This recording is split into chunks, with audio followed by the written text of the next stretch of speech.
Now we're going to continue. We had a positive antibody screen on Mr. Dog, Mr. Slumpy Dog. Even though we had an ABO discrepancy, we still need to find out what antibody's there. So we're going to go ahead and set that up, and then we'll worry about the antibody discrepancy later. In the meantime, we can give him type O blood, and since he's Rh positive, we can give him type O positive, and that'll suffice until we can figure out the ABO discrepancy that happened earlier. So when we're doing antibody identification, we are going to also use the IgG cards because we need to do an AHG test, and the manufacturer provides us with a set of cells that's at the appropriate 0.8% concentration, and they have 3 different sets available. This is panel A, and they have specific antigen types that they like to get from the 11 different donors that are included. Each one of these bottles is a different donor. So this is Ted, this is Fred, you get the picture. And just like for our screen cells, we have an anagram to go along with it that tells us what antigens are on each of those donors' red cells. So we have, for example, this is cell number 1, and on our sheet we have cell number 1, and everything going across are the antigens that are either present or absent for this particular donor. If there is a plus, that means the antigen is present on that donor's red cells. If there is a 0, that means the antigen is absent. So for donor 1, for example, cell number 1, D positive, big C positive, big E negative, little c negative, little e positive. So, and we use these to help us identify what antibody might be present based on the reactions that we get. And we'll play with this some more after we get our panel set up.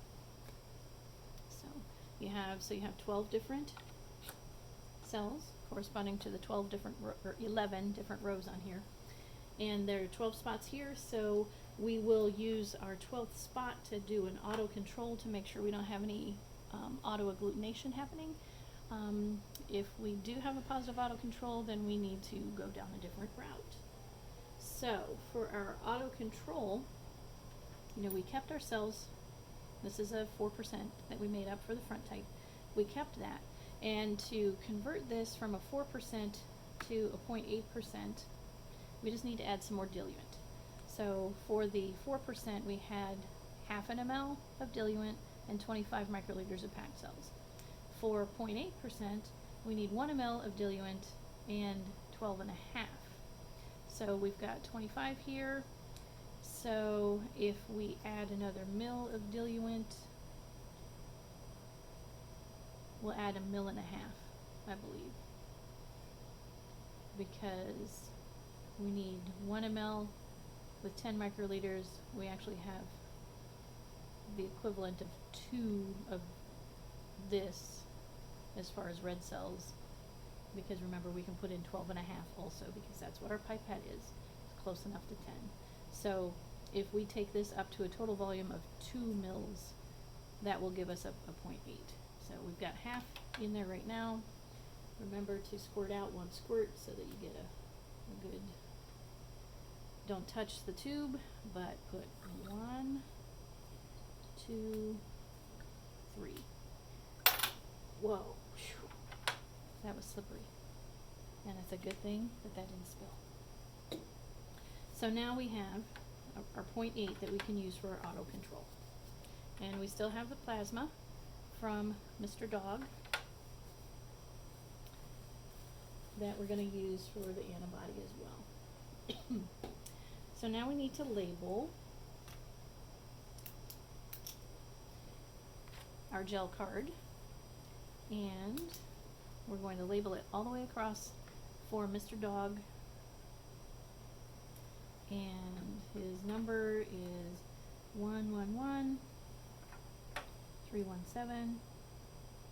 But here you need to include the lot number of the panel that you're using, because depending on if you end up being able to rule out everything based on your anagram and the results you get, you may have to take different panels and pull individual cells out so that you can get things ruled out the way that you need to be. It's a giant logic puzzle, but you need to be able to track what lot numbers you used and what cell number within that lot number of the panel that you used.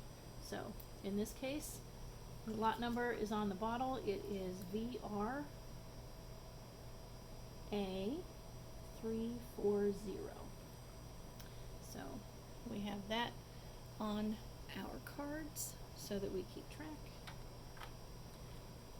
And this panel was QC'd separately, so we know that it works. And this is Mr. Dog 111 317, and it's panel VRA 340. And then last thing we want to do is put the numbers of the cells so that we know which one we're doing.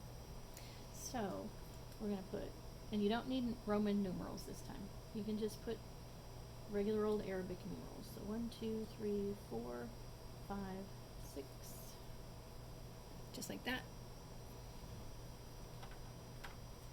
And 7, 8, 9, 10, 11, and then the last one is going to be auto control, which you can put AC. Just like that. Alright, and we looked at our tubes. Everything looks good for our microtubules and the gel cards. So now we're going to take off our foil and put it in the biohazard because the anti-IgG is human-based.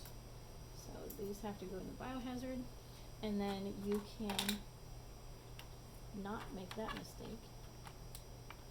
You can actually, these aren't going to fall out, so you can actually invert everything all at once, but you'll have to do it again when you actually pick up each bottle.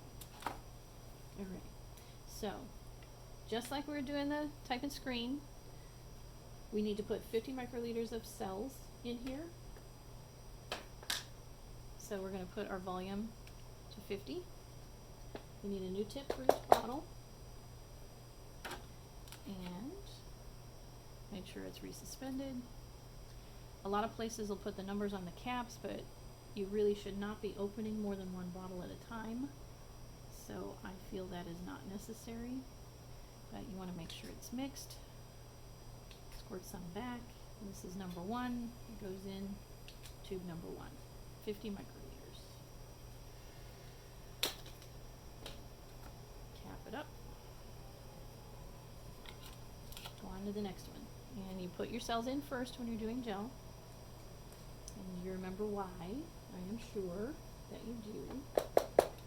Because you don't want the plasma to start going down the column before it has a chance to interact with the red cells.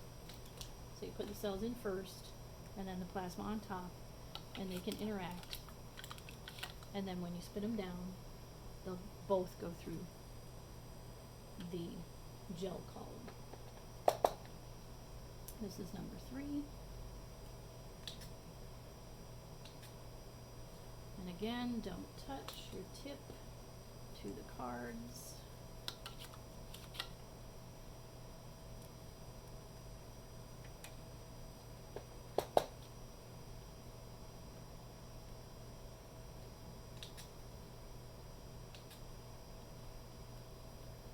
That's number 4.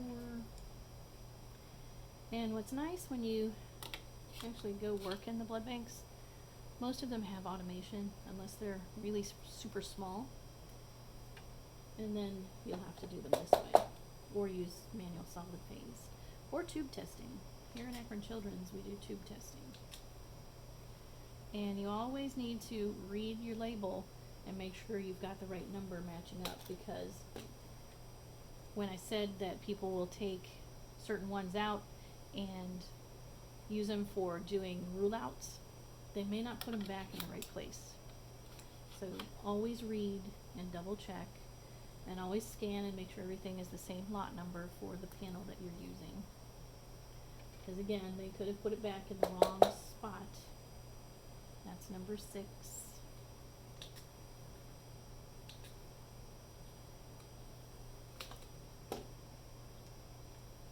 And I know this seems tedious, but you need to see this part. It's very important that you pipette things the right way. And it would be more fun if you were here. And at some point you will get to play with this stuff. And this may not be here at the program. Alright, cell number 8. Number 8 here.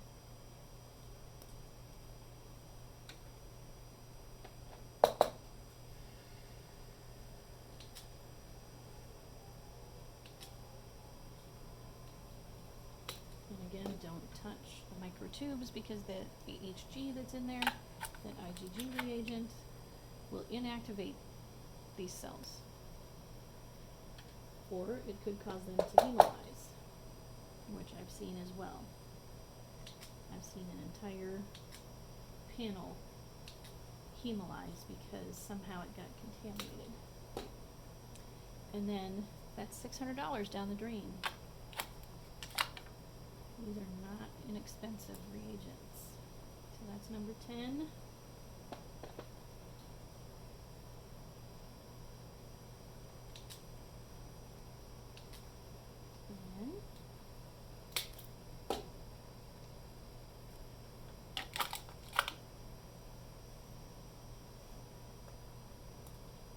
And 11.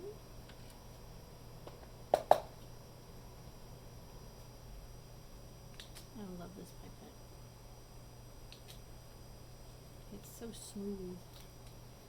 Now sometimes you'll have some that are like really old and beat up because they've been used too much. Then those aren't any fun. But brand new ones, and if the people take care of them right, they're really nice. And this is our auto control. 50 microliters of it as well, because it is at a 0.8. And now we have all of our cells in, so now we can add plasma. And this is just like we are doing the antibody screen. So it's 50 microliters of cells, and it's 25 microliters of patient plasma.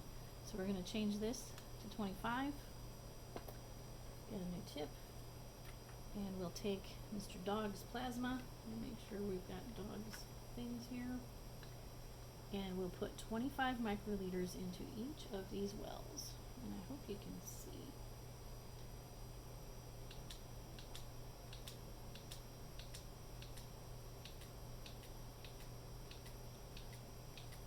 And if you take it all the way up to the top, you should be able to get everything with one.